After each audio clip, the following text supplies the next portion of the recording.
My wife files for divorce, and my 7-year-old daughter asks the judge, "May I show you something that Dad doesn't know about, Your Honor?" The judge nodded. When the video started, the entire courtroom froze in silence. "I'm glad to have you here. Follow my story until the end and comment the city you're watching from so I can see how far my story has reached." I never thought my life would crumble in a courthouse on a Tuesday morning in October. My name is Dennis, I'm 63 years old, and until that day I believed I understood my world. I had been married to Amanda for 15 years, and we had built what I thought was a solid life, together with our 7-year-old daughter, Skylar. I worked as a regional sales manager for an industrial equipment company. Amanda managed a small boutique downtown, and Skylar was the light of both our lives. Or so I thought. The courthouse smelled like old wood and disinfectant. I sat in the hard wooden chair, my hands folded in my lap, trying to process what Amanda's lawyer had just said. Irreconcilable differences were the words on the papers, but sitting there, listening to him paint me as some kind of neglectful husband and absent father, I felt like I was in the wrong courtroom, hearing about someone else's life. Amanda sat across the aisle with her attorney, a sharp-faced woman in an expensive suit who kept shuffling through papers like she was building a case against a criminal. Every time I tried to catch Amanda's eye, she looked away, her jaw set in a way I'd never seen before. This wasn't the woman who used to curl up next to me on Sunday mornings or who would call me at work just to hear my voice. This Amanda was cold, distant, like a stranger wearing my wife's face. Skylar sat between us in the gallery, her small hands clutching a worn stuffed elephant she'd had since she was 3. She was supposed to be in school, but Amanda had insisted she needed to be here.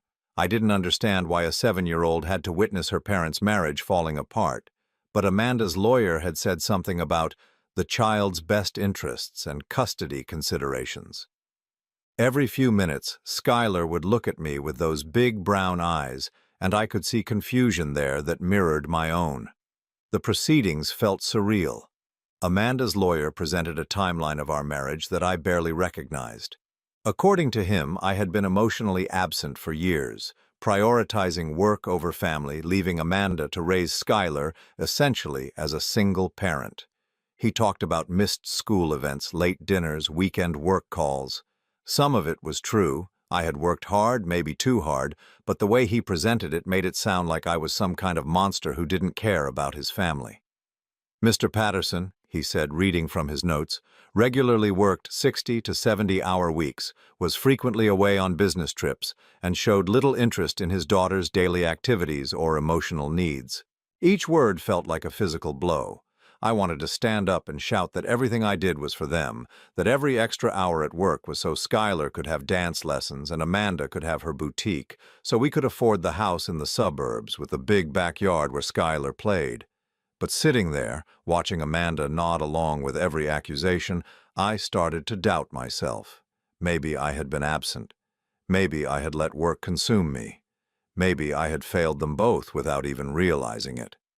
The worst part was Amanda's demeanor. She wasn't crying or emotional like I would have expected from someone ending a 15-year marriage. Instead, she seemed almost relieved.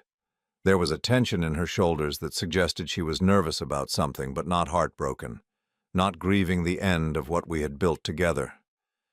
When she finally looked at me, there was something in her eyes I couldn't identify. Not sadness, not anger, but something calculating. During a brief recess, I tried to approach her in the hallway. "Amanda, please," I said, keeping my voice low so Skylar wouldn't overhear. "Can we talk about this? I know I haven't been perfect, but we can work on it. We can go to counseling. I can change my work schedule." She cut me off with a shake of her head. "It's too late, Dennis. I've made my decision." Her voice was flat, matter-of-fact, like she was discussing the weather. "You'll understand eventually." "But why now? What happened? Just last month we were talking about taking a family vacation to Disney World for Skylar's birthday." Amanda glanced around nervously, then leaned closer. "Some things can't be fixed," she whispered. "Some betrayals go too deep." Before I could ask what she meant, her lawyer appeared and guided her away, leaving me standing alone in the courthouse hallway, more confused than ever.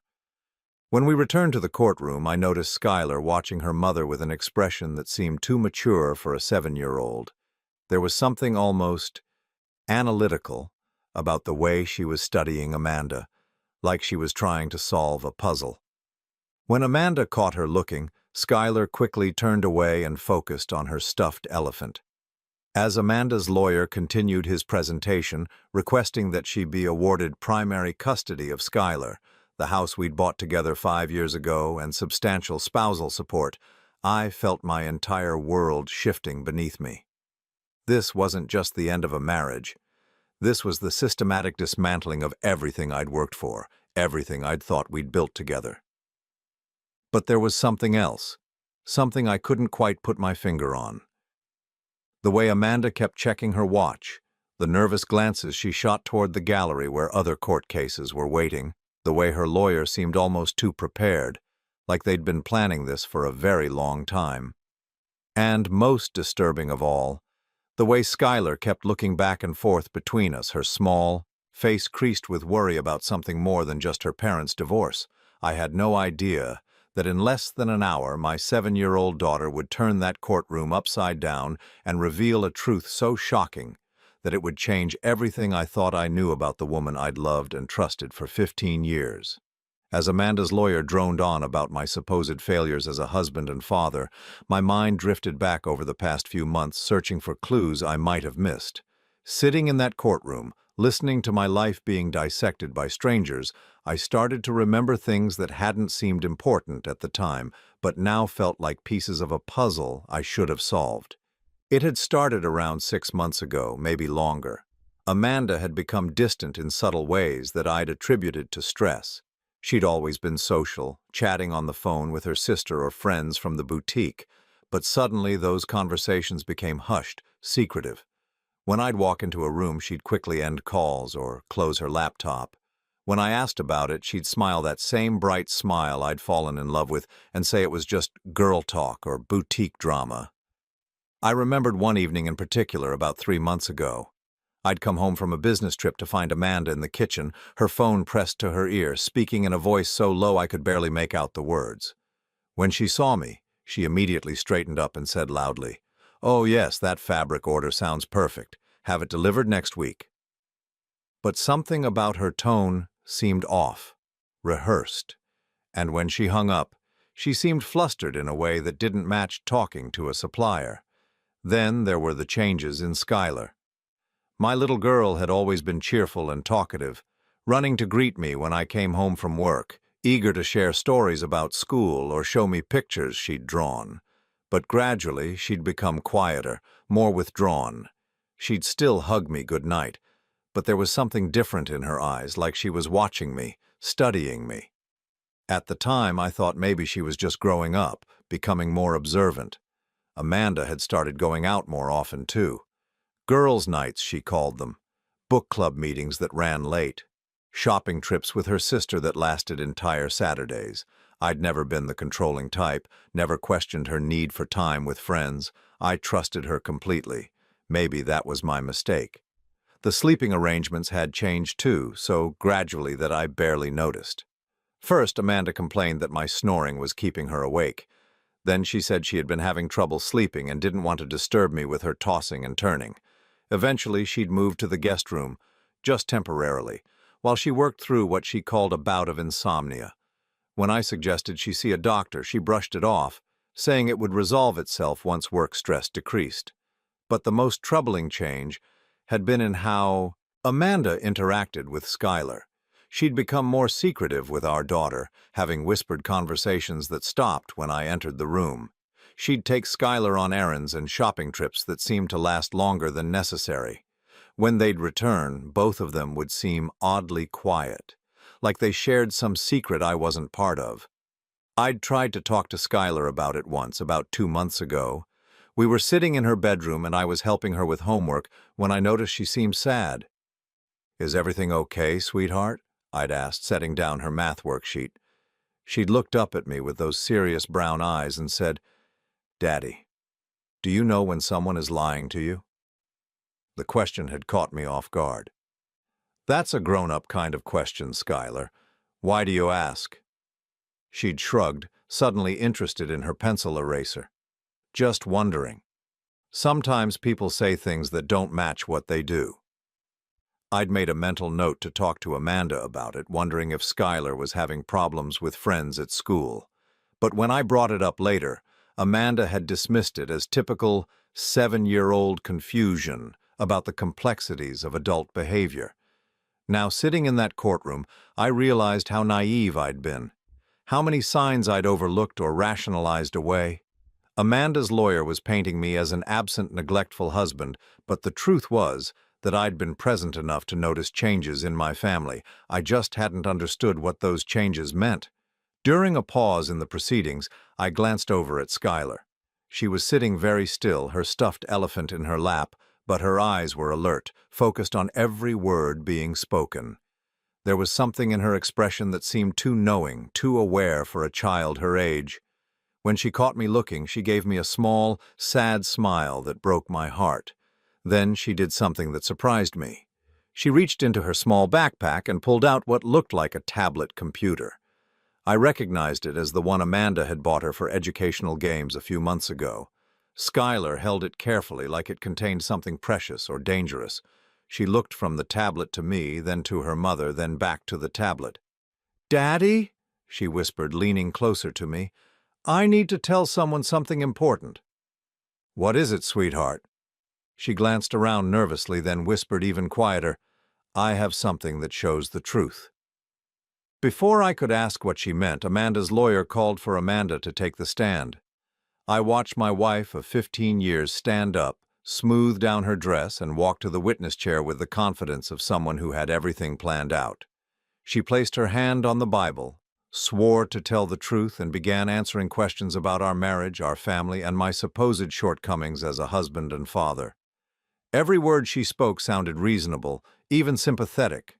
She painted herself as a devoted wife who had tried everything to save our marriage, a protective mother who had finally realized she needed to put Schuyler's well-being first.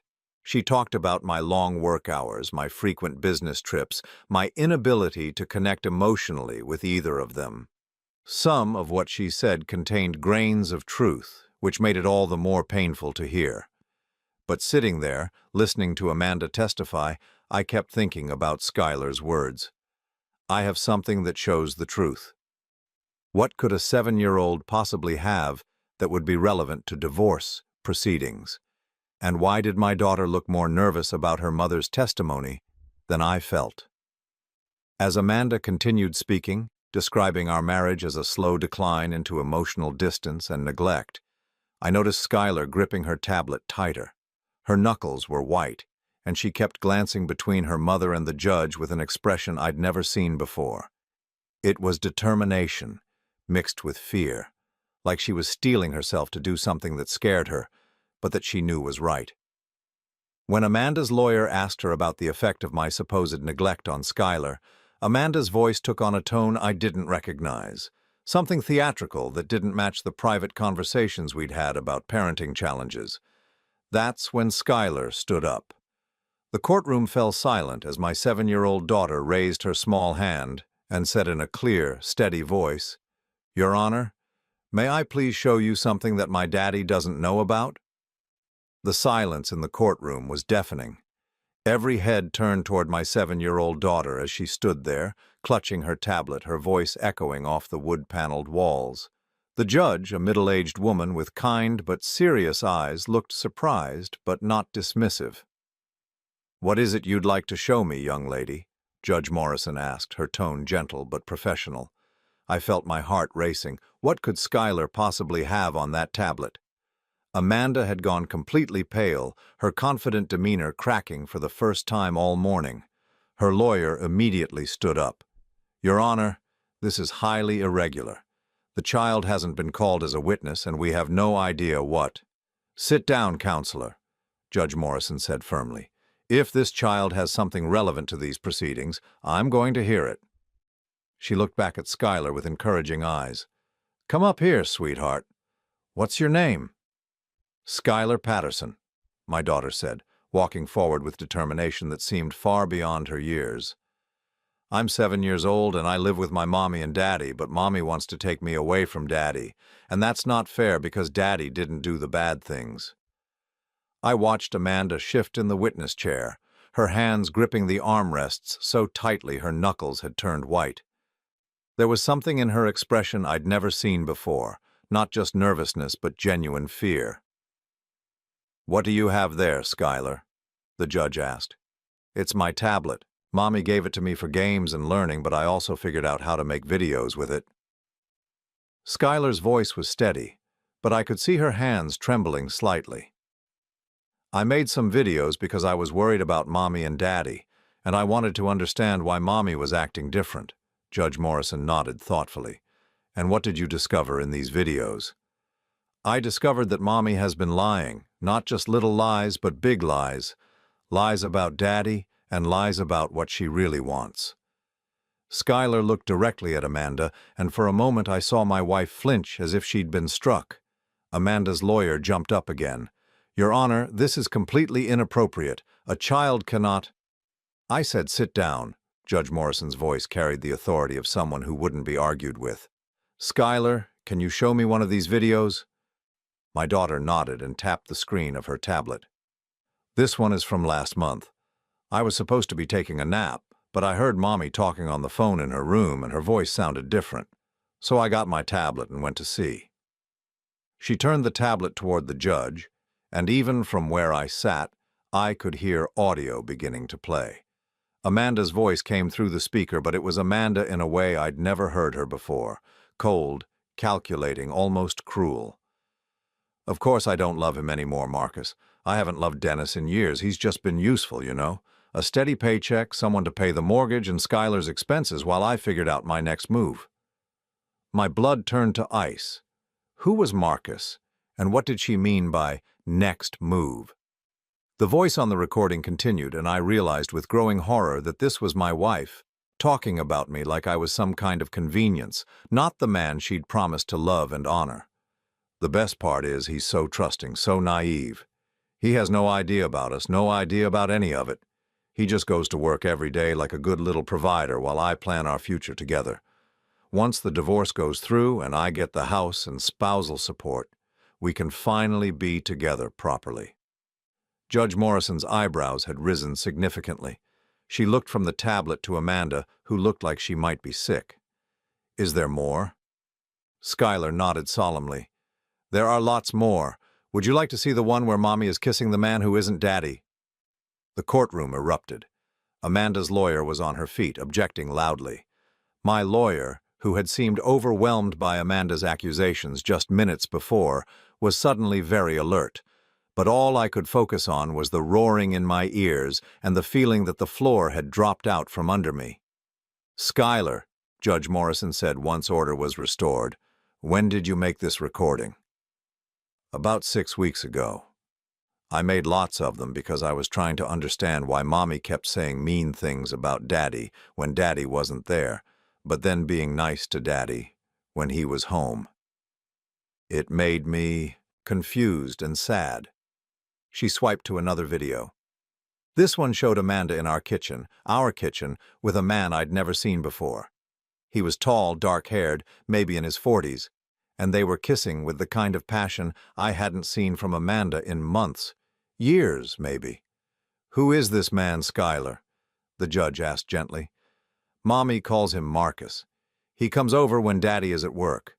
Sometimes they go into Mommy's room and close the door for a long time. Sometimes they sit at the kitchen table and talk about money and houses and how to make Daddy give Mommy everything she wants." Each word was like a physical blow. I gripped the edge of my chair, trying to process what I was hearing. 15 years of marriage, 15 years of working extra hours to provide for my family, of missing some dinners and school events because I wanted to give them the best life possible. And all that time, Amanda had been planning to take everything from me. But it got worse. Skylar showed another video, this one more recent, where Amanda was coaching someone on the phone about what to say during the divorce proceedings. "Just stick to the story we discussed. Dennis was emotionally absent, never available for Skylar, prioritized work over family, don't mention anything else. The lawyer says judges are sympathetic to mothers who feel neglected and unsupported. Then Amanda's voice turned colder. Once this is over and I have primary custody in the house, Skylar won't have to see much of him anyway. Kids adapt. She'll forget about him eventually, especially once Marcus and I are married and she has a real father figure. I felt like I was going to vomit. Not only was Amanda planning to take my daughter away from me, she was planning to replace me entirely. And she thought Skylar would just forget about me, like I was some temporary inconvenience in their lives. But my little girl, my 7-year-old daughter, had been protecting me all along. She'd been gathering evidence because she could see what I was too blind to see, that her mother was lying, manipulating, planning to destroy our family for her own selfish reasons.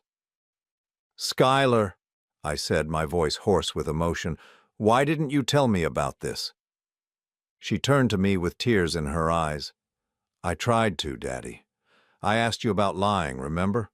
But I was scared that if I told you, Mommy would be angry and take me away from you faster. I thought maybe if I had proof someone could help us." Amanda finally found her voice. "This is ridiculous," she said, but her voice was shaky, desperate.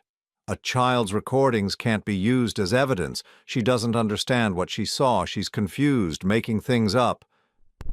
"Are you saying the voice on these recordings isn't yours, Mrs. Patterson?" Judge Morrison asked coldly.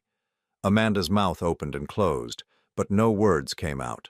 Skylar wiped her nose with the back of her hand and looked up at the judge. "I have 17 videos, Your Honor.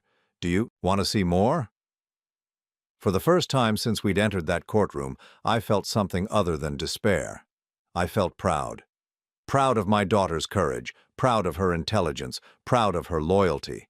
And I felt something else, something I hadn't experienced in years of trying to be the perfect provider, the perfect husband. I felt like fighting back. Judge Morrison called for a 30-minute recess to review the videos privately in her chambers, along with both lawyers. As the courtroom cleared, I sat in stunned silence, trying to process the magnitude of what Skylar had revealed. My 7-year-old daughter had spent weeks, maybe months, documenting her mother's betrayal because she knew something was wrong and wanted to protect me. Amanda had fled to the hallway with her lawyer, their heated whispers carrying back through the partially open doors. I caught fragments: damage control, inadmissible, child's misunderstanding. But her lawyer's tone suggested they both knew the evidence was damning. Skylar climbed into the seat next to me, still clutching her tablet. "Are you mad at me, Daddy?" I pulled her close, my throat tight with emotion. "Mad at you? Sweetheart, you're the bravest person I know. But I'm so sorry you had to see and hear those things. A little girl shouldn't have to worry about protecting her daddy." She leaned against my shoulder. "I knew something was wrong when Mommy started being mean about you when you weren't there. She would say things like you didn't really love us, that you cared more about work than family. But I know that's not true because you always tuck me in and help with my homework and take me to the park on weekends." My heart ached thinking about Amanda poisoning our daughter's mind against me, even as she planned to take everything I'd worked for. When court reconvened, Judge Morrison's expression was grim. She'd clearly seen enough of the videos to understand the situation completely. Amanda looked like she might collapse, all pretense of the wronged wife finally abandoned. "Mrs. Patterson," the judge said sternly, "I've reviewed several of your daughter's recordings. Would you care to explain the content of these videos?" Amanda's lawyer whispered something to her, but she shook her head. When she spoke, her voice was barely audible. Those recordings are taken out of context, private conversations that a child couldn't possibly understand." "I see. So you're not denying that the voice on the recordings is yours?" Amanda's silence was answer enough. Judge Morrison turned to Skylar. "Sweetheart, can you show us the video you mentioned about money and houses?" Skylar nodded and pulled up another recording. This one was more recent, maybe 2 weeks ago. The audio was crystal clear. Amanda and this Marcus person sitting in what I recognized as our dining room, planning out the divorce strategy like they were discussing a business deal. The lawyer says I should ask for spousal support of at least $4,000 a month, Amanda's voice said on the recording. Dennis makes almost $90,000 a year, so it's reasonable. Plus, I want the house. It's worth about $350,000 now, and we only owe $200,000 on the mortgage. Marcus's voice responded, and hearing him speak in my house made my stomach turn. What about his retirement account? That's trickier, but she thinks we can get half of that too.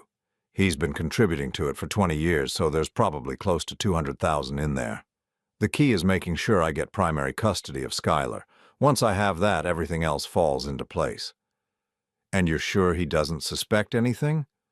Amanda actually laughed. Dennis? He's completely clueless. He's so buried in work and so trusting that I could probably have an affair right in front of him, and he'd find a way to rationalize it. He still believes we're just going through a rough patch.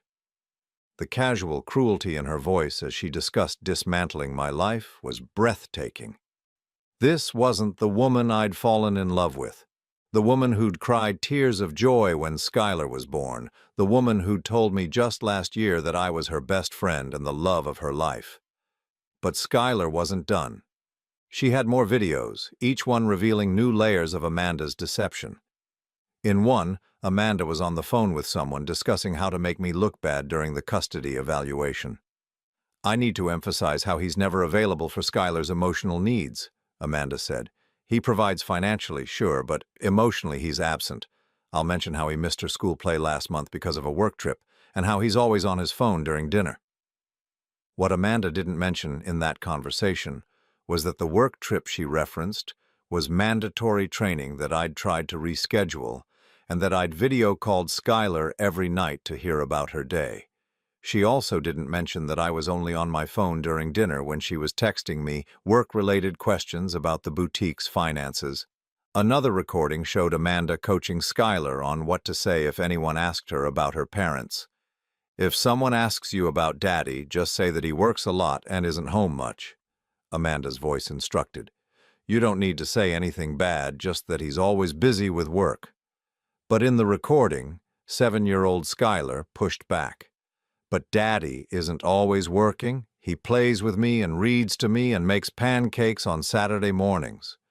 Well, yes, but he misses a lot of things too, doesn't he? Like when he had to work late and missed your dance recital practice? That was only one time, and he came to the real recital and brought flowers. I could hear the frustration in Amanda's voice. Skylar, grown-up relationships are complicated. Daddy and I aren't happy together anymore, and sometimes when people aren't happy, they need to live in different houses. Wouldn't you rather have Mommy be happy? The manipulation was so subtle, so insidious.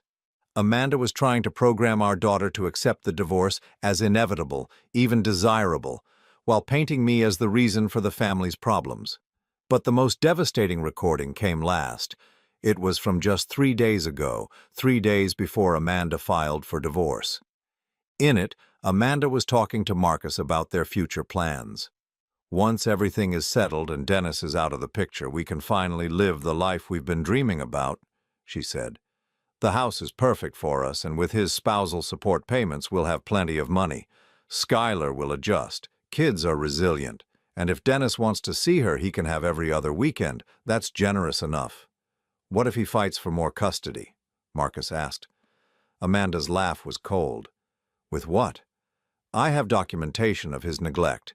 Witnesses who will testify to his absence from family events, evidence of emotional unavailability. His own work schedule proves he can't provide adequate care for a child. No judge is going to give primary custody to a workaholic father over a devoted mother. The arrogance in her voice was staggering. She'd been planning this for months, maybe years, building a case against me while I worked to support our family, never suspecting that the woman I loved was systematically destroying my reputation and planning to steal my daughter. As the final recording ended, the courtroom was silent except for the sound of Amanda crying. But these weren't tears of remorse. They were tears of someone who'd been caught and was facing the consequences of her actions. Judge Morrison removed her glasses and rubbed her eyes. Mrs. Patterson, in my 30 years on the bench, I have rarely seen such calculated deception in a family court. You've not only betrayed your husband's trust and manipulated these proceedings, but you've attempted to use your own child as a pawn in your scheme. Amanda's lawyer made one last desperate attempt. Your Honor, while these recordings are concerning, we maintain that they represent private conversations taken out of context by a child who doesn't understand adult relationships. The judge's response was swift and final. Counselor, there is no context that makes planning to defraud your spouse and manipulate custody proceedings acceptable. These recordings show premeditated deception, adultery, and financial fraud. I'm ordering an immediate recess to allow Mr. Patterson's attorney to file appropriate counterclaims. As Amanda realized that her carefully constructed plan was crumbling, she finally showed her true nature. She turned to Schuyler with an expression of pure rage that made me instinctively move to protect my daughter. "You little brat," she hissed. "You've ruined everything. Do you have any idea what you've done?"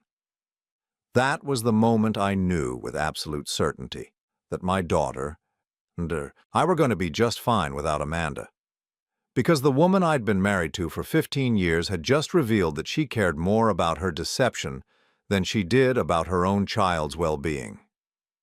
The aftermath of Schuyler's revelations transformed the courtroom into something I'd never experienced before. What had begun as Amanda's calculated attempt to destroy me had become her own undoing, and I watched as the woman I'd trusted for 15 years faced the consequences of her elaborate deception.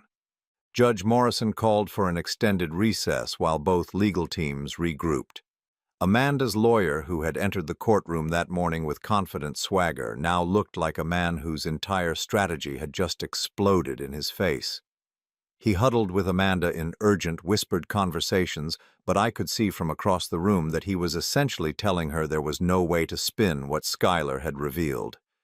My own lawyer, Robert Chen, had initially seemed overwhelmed by Amanda's accusations, but now, armed with undeniable evidence of her fraud and manipulation, he was energized in a way I hadn't seen before. "Dennis," he said, pulling me aside during the recess, "this changes everything. We're not just defending against her claims anymore, we're going on the offense.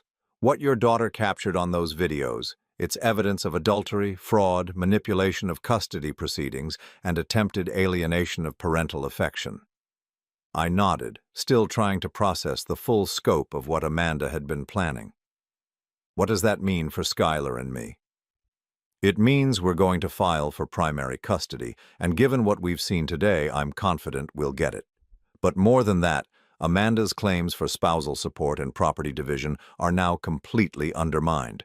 She's been planning this deception for months, possibly years. That shows premeditation and fraud." As we prepared to return to court, Schuyler sat quietly beside me, her tablet carefully tucked away in her backpack. The weight of what she'd done, what she'd had to do, seemed to have settled on her small shoulders. "Daddy," she said softly, "is Mommy going to be in trouble?" I knelt down to her level, choosing my words carefully. "Mommy made some very bad choices, sweetheart. When grown-ups lie and try to hurt other people, there are consequences. But none of this is your fault, okay? You were brave and did the right thing." She nodded, but I could see the sadness in her eyes. Despite everything Amanda had done, Schuyler was still a 7-year-old who loved her mother. Understanding that Amanda was willing to use her as a pawn in her schemes had to be devastating for a child. When court reconvened, the entire dynamic had shifted. Judge Morrison's demeanor toward Amanda had changed from professional neutrality to barely controlled contempt. Amanda, for her part, had finally abandoned her act as the wronged wife.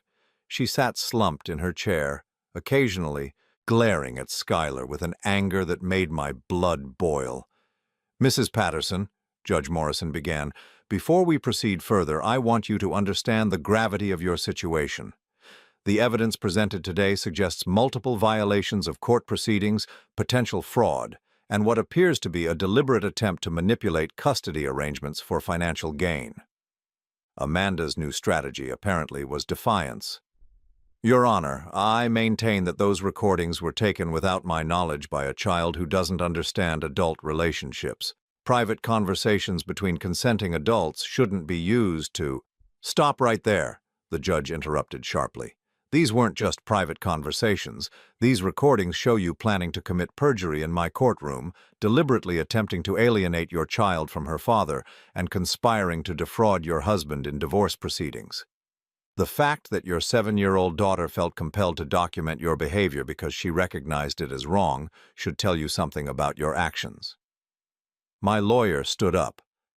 Your Honor, based on the evidence presented, we're filing a motion for immediate emergency custody of Skylar Patterson, as well as a complete reversal of the original divorce petition. We're also requesting that all of Mrs. Patterson's claims for spousal support and property division be dismissed based on her fraudulent behavior. What happened next showed me a side of Amanda I'd never seen before, not even in Skylar's secret recordings. As the reality of losing everything she'd schemed for finally sank in, she lost control completely. "This is ridiculous," she screamed, jumping to her feet. "Dennis is a workaholic who ignored his family for years. I deserve compensation for the sacrifices I made. I gave up my career to support his ambitions." Judge Morrison's voice was ice cold. "Mrs. Patterson, sit down and control yourself, or I will have you removed from my courtroom." But Amanda was beyond listening to reason. "You're all acting like I'm some kind of monster for falling in love with someone who actually appreciates me. Dennis hasn't been a real husband in years. He's emotionally unavailable, absent, more interested in his precious job than his own family." "And yet," Judge Morrison said pointedly, "your daughter's recordings show her defending her father repeatedly while you attempted to manipulate her against him. They show her describing a father who reads to her, plays with her, and makes time for her despite his work obligations. A 7-year-old child saw through your manipulation when you expected the courts to fall for it." The judge turned to me. "Mr. Patterson, I'm granting you temporary emergency custody of your daughter. Mrs. Patterson will be allowed supervised visitation pending a full custody evaluation, but given what we've learned today about her willingness to manipulate the child for her own gain, I have serious concerns about unsupervised contact." Amanda's face went white. "You can't take my daughter away from me." "I'm not taking her away, Mrs. Patterson. You've given me no choice but to protect her from further manipulation. Your own behavior, documented by the child herself, shows that you've been willing to use her as a weapon against her father. That ends now." The judge continued, "Furthermore, I'm dismissing your claims for spousal support. The evidence shows that your marriage difficulties were caused not by your husband's alleged neglect, but by your own adultery and deception. You cannot benefit financially from your own fraudulent behavior."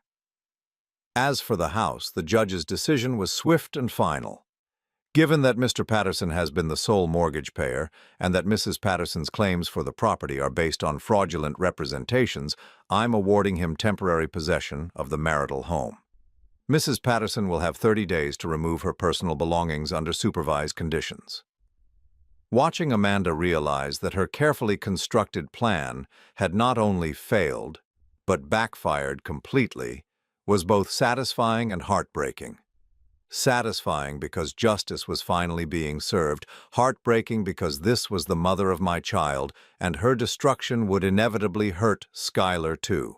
But what Amanda did next removed any lingering sympathy I might have felt for her. As the judge was explaining the temporary custody arrangements, Amanda turned to Skylar with venom in her voice. "Are you happy now, you little brat? You've destroyed your own family. When you're older and understand what you've done, you'll realize you've ruined your mother's life for nothing." The cruelty of blaming a 7-year-old child for her own bad choices was breathtaking. Skylar began to cry, not from fear, but from the pain of hearing her mother's anger directed at her for telling the truth. That's when something inside me finally snapped. For 15 years I'd been accommodating, trusting, willing to blame myself for any problems in our marriage. I'd listened to Amanda's accusations in court and wondered if maybe I really had been a bad husband and father. But watching her attack our daughter for her own courage made me realize that I wasn't the problem. I never had been. I stood up, my voice carrying across the courtroom with an authority I didn't know I possessed. Your Honor, I request that Mrs. Patterson's visitation be limited to professional supervised settings only. A mother who would blame a child for exposing her lies is not someone who should have unsupervised access to that child. Amanda whirled around to face me, her mask finally completely dropped. You self-righteous bastard. You think you're so perfect with your steady job and your responsible provider act, but you were boring. Do you hear me? Boring and predictable and completely inadequate as a husband. Judge Morrison had heard enough. Bailiff, please escort Mrs. Patterson from my courtroom. We'll proceed with the custody arrangements without her disruptive presence. As Amanda was led away, still shouting about the injustice of it all, I felt something I hadn't experienced in years. Not anger, not vindication, but peace. The woman who'd been poisoning our family with her lies and manipulation was finally gone, and for the first time in months I could breathe freely. Skylar slipped her small hand into mine. Daddy, are we going to be okay? I looked down at my daughter, this brave little girl who'd had the courage to stand up for the truth when the adults around her were failing, and I smiled with more confidence than I'd felt in years. Yes, sweetheart. We're going to be more than okay. We're going to be free. 6 months later, I stood in the kitchen of our house, my house now, making pancakes on a Saturday morning, watching Skylar color at the kitchen table. The morning light streamed through the windows, illuminating the space that had once felt contaminated by Amanda's deception, but now felt like home again. The silence was different now, not the heavy, uncomfortable quiet of hidden secrets, but the peaceful calm of honesty and trust. The legal proceedings had concluded 3 months after that devastating day in court.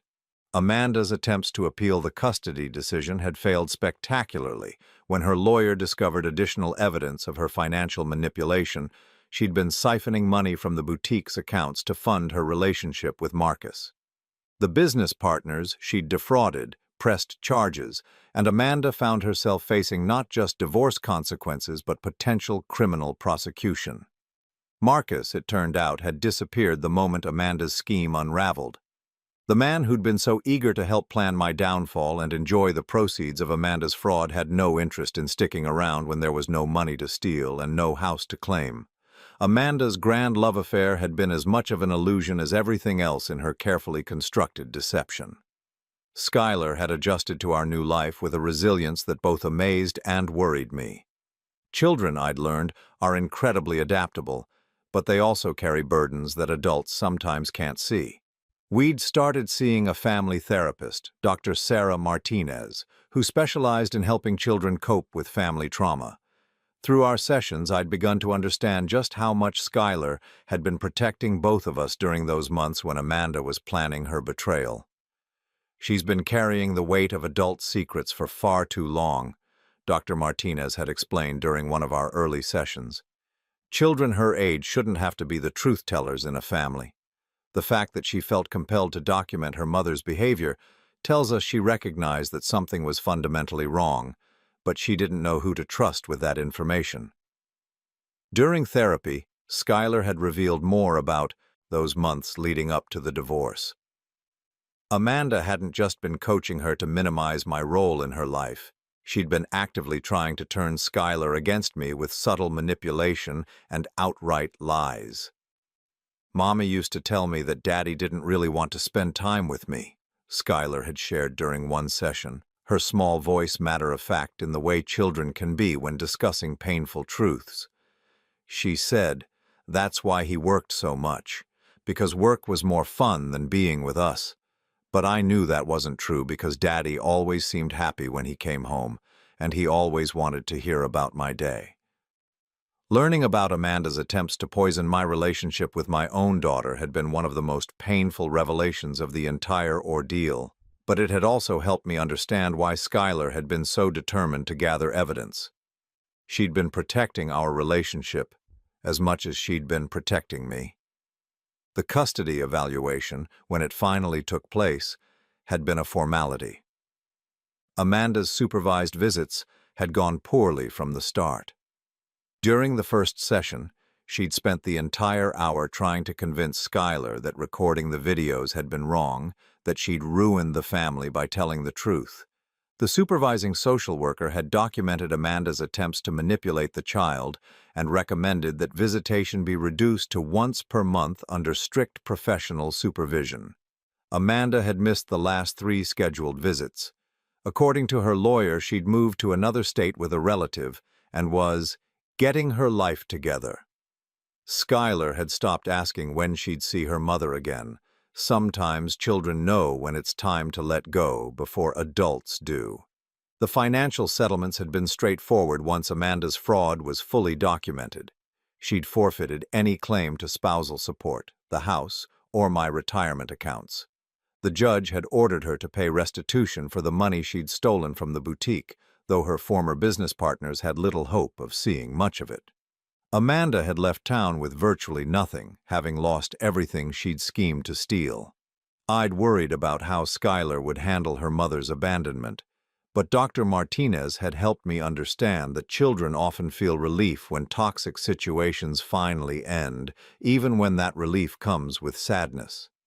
Skylar has been living with the stress of keeping secrets and trying to protect you for months, the therapist had explained.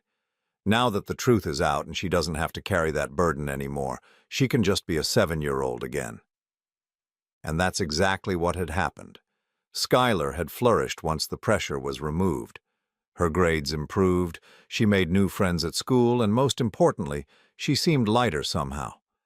The worried, watchful expression she'd worn for months had been replaced by the carefree smile I remembered from her earlier childhood. We'd established new routines that worked. For both of us. I'd negotiated a more flexible schedule with my company, working from home 2 days a week so I could be more present for Skylar's daily life. We had breakfast together every morning, and I made sure to be home for dinner every night unless absolutely unavoidable. The work-life balance that Amanda had claimed I was incapable of maintaining had turned out to be perfectly achievable, once I wasn't trying to compensate for a spouse who was actively working against our family's well-being. On this particular Saturday morning, as I flipped pancakes and listened to Skylar humming while she colored, I reflected on how much had changed. The house felt bigger somehow, as if Amanda's negative energy had been consuming space that we could now freely occupy. We'd redecorated Skylar's room together, painting it her favorite shade of purple and hanging up her artwork. We'd turned Amanda's former office into a playroom where Skylar could spread out her toys and crafts. "Daddy," Skylar said, looking up from her coloring book, "Mrs. Chen from next door asked if we wanted to come to her grandson's birthday party next weekend. Can we go?" Mrs. Chen was an elderly neighbor who'd lived next door for over 20 years. During Amanda's campaign to paint me as a neglectful father, I'd worried that the neighbors had bought into her narrative. But after the truth came out, several neighbors had approached me to say they'd always thought Amanda seemed off somehow, too concerned with appearances and not genuine in her interactions. "Of course we can go," I said, setting a plate of perfectly golden pancakes in front of her. "That sounds like fun." She grinned, and for a moment I was struck by how much she looked like my mother, who'd passed away 2 years earlier. My parents had never quite warmed to Amanda, though they'd been too polite to say anything directly. My mother had once commented that Amanda seemed very concerned with what people thought about her, which in my mother's diplomatic way was probably a harsher criticism than it sounded. I wished my parents could have lived to see how this situation resolved. They would have been so proud of Skylar's courage and integrity. But more than that, they would have been relieved to know that their son wasn't the failure as a husband and father that Amanda had tried to paint him as. The doorbell rang, interrupting my thoughts. Through the front window, I could see Robert Chen, my lawyer, standing on the porch with a manila envelope. "Mr. Patterson," he said when I opened the door, "I have the final divorce decree. Everything's official now." I invited him in for coffee, and he explained the last few details while Skylar continued coloring at the kitchen table, occasionally offering comments about her artwork. "Amanda's attorney contacted me yesterday," Robert said. "She's formally waiving any future visitation rights. She's also relinquishing any claim to contact with Skylar, unless the child..." specifically requests it when she's older. I felt a mix of sadness and relief. Sadness for Skylar, who deserved better from her mother, but relief that we wouldn't have to navigate Amanda's continued attempts at manipulation. "What does this mean practically?" I asked. "It means you have full legal and physical custody with no restrictions. You can make all decisions about Skylar's education, medical care, everything without needing to consult Amanda. And if you ever want to move, travel, anything like that, you don't need her permission." After Robert left, I sat at the kitchen table across from Skylar, watching her carefully color inside the lines of her Princess Castle picture. "Skylar," I said gently, "you know how Mommy hasn't been coming to visit anymore." She nodded without looking up from her coloring. "Is she not coming back?" "Probably not, sweetheart. She's decided to live far away and start a new life. That means it's just you and me now. How do you feel about that?" Skylar set down her crayon and looked at me with those serious brown eyes that sometimes seemed far too wise for her age. "I feel sad that Mommy made bad choices," she said carefully. "But I feel happy that we don't have to worry about secrets anymore, and I feel safe because I know you won't lie to me." Her simple honesty nearly brought me to tears. This little girl had survived months of manipulation and emotional pressure, had found the courage to expose the truth when the adults around her were failing, and had come through it with her integrity intact. "You know what?" I said, reaching across to squeeze her hand. "I think we should celebrate. Just you and me, our little family. Want to go to the park after breakfast and then maybe get ice cream?" Her face lit up with the kind of pure joy that only children can express. "Can we feed the ducks too?" "Absolutely. And tonight we can have a movie night. You can pick whatever you want to watch." As we finished breakfast and got ready for our day together, I realized something profound had happened over the past 6 months.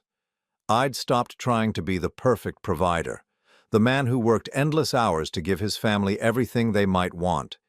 Instead, I'd become something better, a present father, an honest partner in my daughter's life, someone who prioritized relationship over achievement. The irony wasn't lost on me that Amanda's betrayal had ultimately freed me to become the father and man I'd always wanted to be, but had been too afraid I wasn't good enough to become.